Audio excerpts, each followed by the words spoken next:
That's the two first basic operations with matrices, scaling and addition. They have some properties. I'll mention just a few. Linear operations, they have some very obvious, very expectable properties. I'll mention just a few of them. Because there isn't much of a surprise with these properties. There will be some surprises a bit later, but right now, there's no any surprises. Here they are. Well, for instance, if you add two matrices like this, when you add two matrices, it doesn't matter in which order you do that. You can do it in any order you wish. It's like with numbers, and that's almost straightforward. Follows from the way we add the matrices because we add them entry-wise. You also have the property like if you add two matrices and you add the third one to it, then you can do it in the different sequence, not like you keep the order A, B, and C from left to right, but you change this in the sequence in which you add them up. First you add A and B, and then you add C, or if you first add B and C and then you add A, either way you do it, you will end up with the same matrix. These two properties, they actually have names because they appear there very often. People just have a special name for this, and this time I'll give you the names. Let me just lift this a little bit. The first one is called the commutative law. It's a commutative law of addition of matrices, this one, first one. The second one, it also has a name, and I encourage you to remember the name. It's called the associative.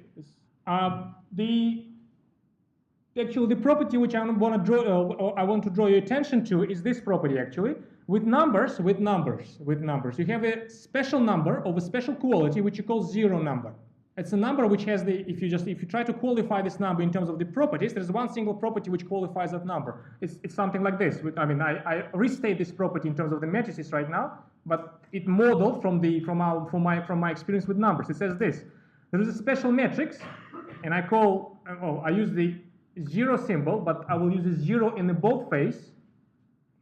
And I'll explain this a little bit later. With the extra property that if you add this matrix to any other matrix, the result will not change. You will end up with the same matrix. That's the kind of zero behavior you have with numbers, right? If you add zero to a number, the number doesn't change. Well, the question is, do we have such a analogous element for matrices? It's no longer the number. We cannot possibly add a number to a matrix. So the question is, do we have the analogous element with matrices? And well, if we do, it will be quite legitimately be named zero matrix, because it resembles the way zero behaves with numbers. Well, the answer to this is this. The zero matrix is the one which is just a matrix of the appropriate size, which fills with zeros. Because it again comes from the nature of the adding of the additional matrices. So it's something which you have to remember. Among the matrices of size m times n, there is a special one, and for different sizing, you will have different zero metrics. That's why you see sometimes you distinguish. It's too small, I think. Sometimes, if you need this, you have to distinguish different zero matrices. It's already a bit of a surprise. With the zero number, you have only one number, zero. With the matrices, for different size, you have different zero size metrics. So you have, in fact, lots of different zero matrices. And you have to choose the one which is suitable for the particular task, for the particular size. That's why I added this sub-indices to my zero here to indicate we have lots of these matrices. All of them are just of the appropriate size, filled with zeros, and all of them will have this kind of property. If you add this zero matrix to another matrix of the same size, the matrix will not change. Okay? For instance, I have this example here. So if I have the matrix C like this, it's a matrix of the size 3, 2. I just keep repeating the same matrices from the lecture notes.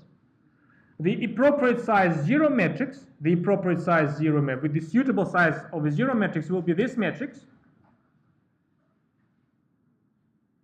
And this combination of these two, if you add them together, it will be your C again. So it's a first, not really much of a surprise, but still a little bit different from numbers.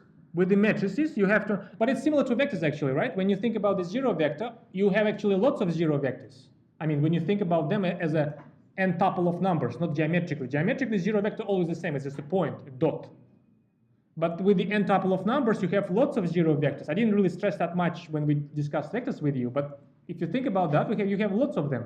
You have the n-dimensional, you have like a two-dimensional zero vector, three-dimensional zero vector, four-dimensional zero vector. Formally speaking, these are different zero vectors. I mean, if you speak about the n-tuples. Well, there are some other properties which related to these particular two operations. I have them here. For instance, you have the property like this. If you multiply by a scalar a sum of two matrices, the effect of that will be the same if you multiply the first matrix by that scalar and the second matrix by that scalar.